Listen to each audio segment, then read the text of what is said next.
Hello everyone, welcome back to Voidheart Studios, and why am I recording outside in the dark? Well, I was going to review my links today, but I was having some issues due to the fact that I did not properly lube it when I tuned it up and when I received it, as it was a pre-owned blaster and used, so yeah, it was a dumb idea for me to not have tried to actually do that. So I am doing a bonus review in its place because I do want to make a video for you guys. Today I'm going to be reviewing the Adventure Force Nexus Pro X. The Nexus Pro X was released in 2024 as part of the Adventure Force Tactical Strike series, or the Dart Zone Max Nitro Shot Plus series if you're not from any country that has Walmart. The Nexus Pro X is a pump-action, magazine-fed, half-dart firing Springer that gets up to 200 FPS, which is really neat. It is off-the-shelf, $50 MSRP, and it's still on shelves to this day, which is really cool. Now, let's start with the overview, because I'm soon going to lose any semblance of light that I thought I had. And I am just flubbernuts. Anyways, we shall start up at the front. Up at the front, this is the Dart Zone B car. This is the blaster that it comes with, and it is really nice. I really prefer that you use this. It also comes with the Dart Zone P car, which I would prefer you use the B car over this because it can create accuracy issues due to the fact that it's not vented. You can store the P car up in the front, like so, but I also like storing it in this little side-mounted SCAR mount for the rail. Up at the top here is the top tactical rail with the Nexus Pro X's sights. This is a front post, this is a rear iron sight, or it is an iron sight. It looks like an ACOG, it's not a scope, it doesn't have any magnification, it doesn't have a red dot, it doesn't have anything. It is just a sight that is there just to look badass. Down here you have the priming handle. Of course this is pump action, and a very interesting priming handle at that. It has an interesting shape and geometry. I kind of like it, to be honest.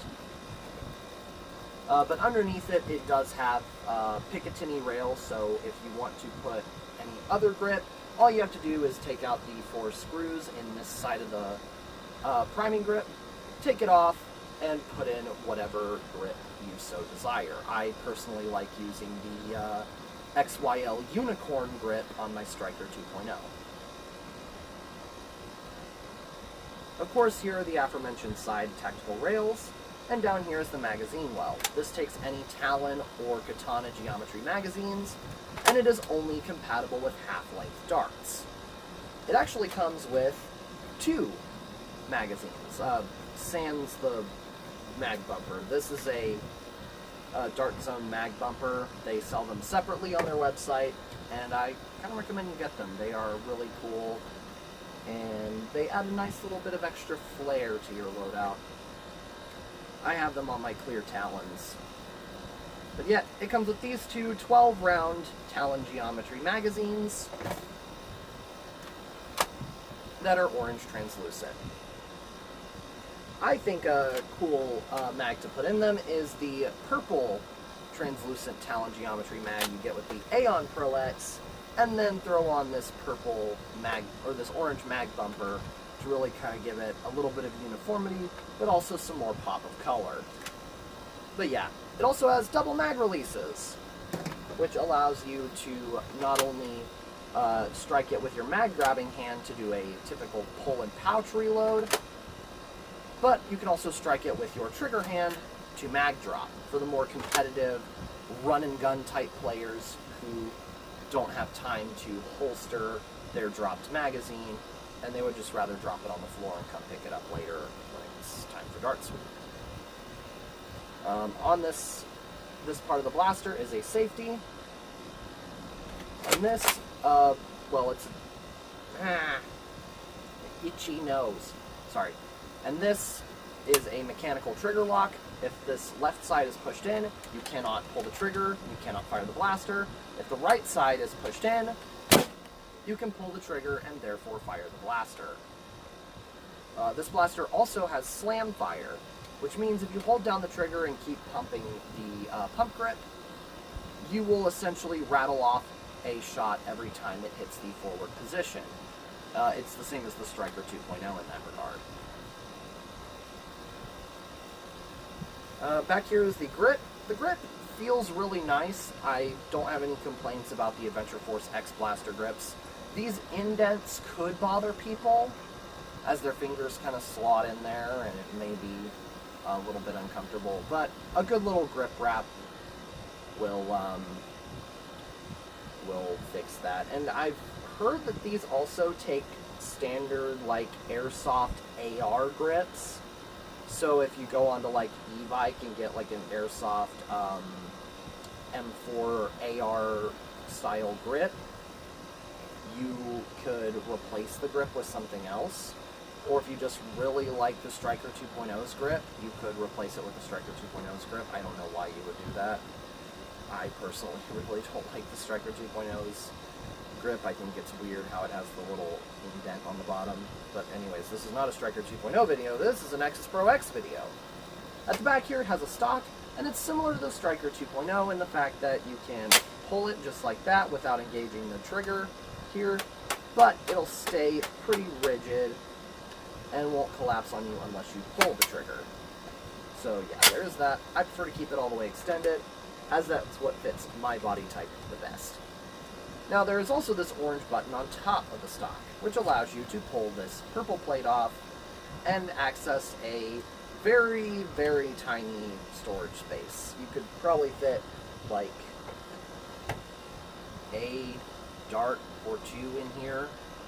I don't know what one would put in a storage spot like that. Maybe a spare O-ring for the blaster, or I don't know, some Skittles or Cheez-Its, maybe a mid-round snack if you so fancy that.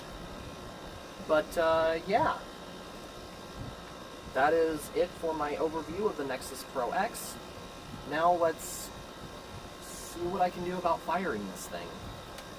Alright, we are outside with the Nexus Pro X at the range. My target is a little closer than I would normally want it to be, and I tried to get it to the point where some light would illuminate it, but it's probably not going to be illuminated for you guys at all. That's what happens when I record in the dark, but I've got my phone's torch on, so you will at least be able to see me operating the blaster. Alright. Starting off, we have Dart Zone Nitro Shot darts out of my Striker 2.0 mag, and we shall begin.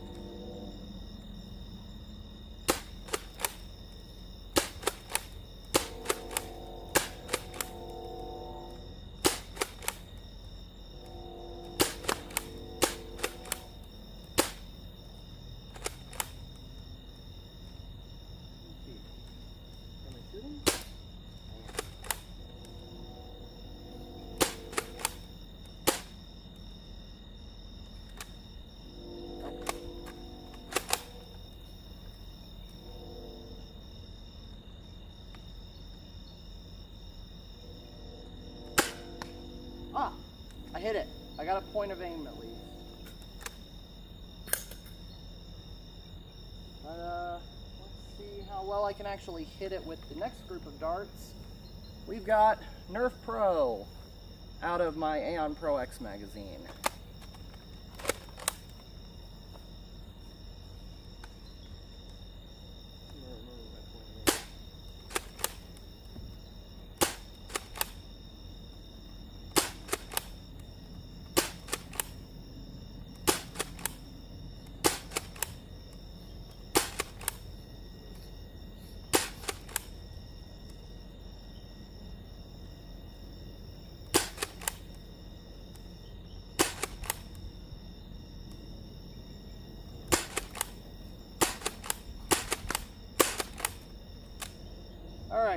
are empty, and that'll be all. Last up, we're going to do our slam fire demonstration. Oh, I've already primed. Oh, I primed nothing. With some X-Shot Pro darts.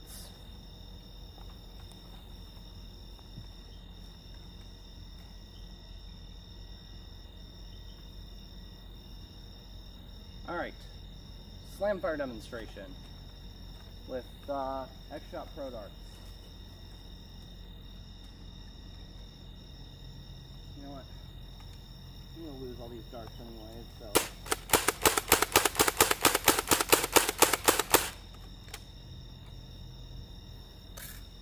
There we go. Yeah. That will do. That will do. Again, sorry for the weird video today. Just had some issues, and today is probably the only day I can record this video. So, yeah. Anyways, firing demo went about as well as expected. Let's go inside, like the house. Alright, we are back inside my room with the Nexus Pro X. And yeah, let's talk about it. So starting off, I put it up on my chronograph, this little guy right here, and I achieved an average velocity of around 197 feet per second, which, yeah, it hits around 200 FPS. Which is good. It's in that bracket of 200 FPS primaries.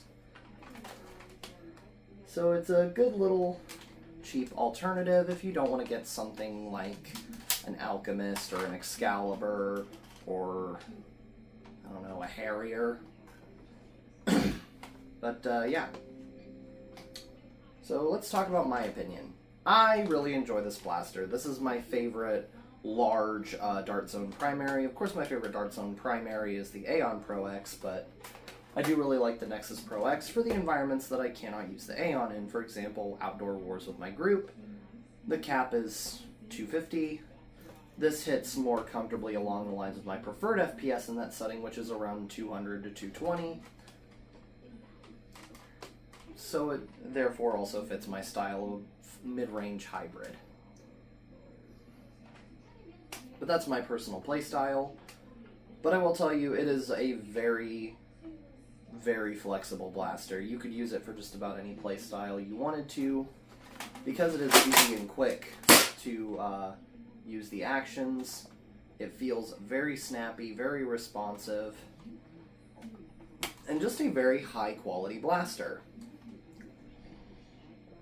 Now there are some cons that people might have with it. For starters, height over bore. The bore is down here. The rails are up here. Your sight picture is probably going to be about here. That could be a problem for some people. It's not a problem for me because I've found that it really doesn't matter, and honestly, if you're really not meant to go for headshots or anything overly precise like that. But I will say it is something to get used to, because there is a good inch there, inch and a half. Another issue people might have with it is the grip. The grip is very strange. Like, it feels like I'm holding onto like a second blaster grip with a trigger, but it's not a trigger, it's just a lump of plastic that makes gripping onto it a little easier. And if you don't like that, again, it has Picatinny under there, so you could just buy an airsoft grip, or buy a worker grip, or buy any grip from like Out of Darts or something to put on there instead. This is a very modular blaster. And that's really it for any like big gripes on the blaster. Of course, my gripe with Dart Zone is why 12 round mags.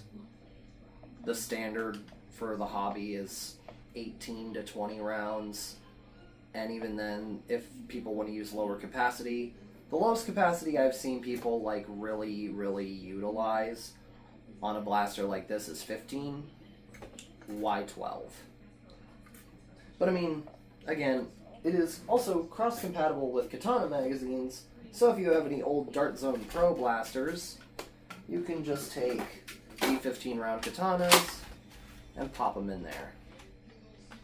Do note that they will have a bit more of a loose fit, and they also have the issue of not inserting as smoothly because they do have to click twice, due to the Talon magazine catch being lower than the katana magazine catch.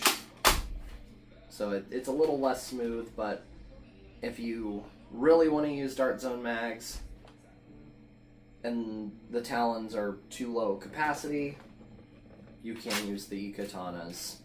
Though they are releasing some 15-round Talons to buy in just like a combo pack. It comes with an orange one and a purple one, and they are releasing that later this year, I believe, which is cool.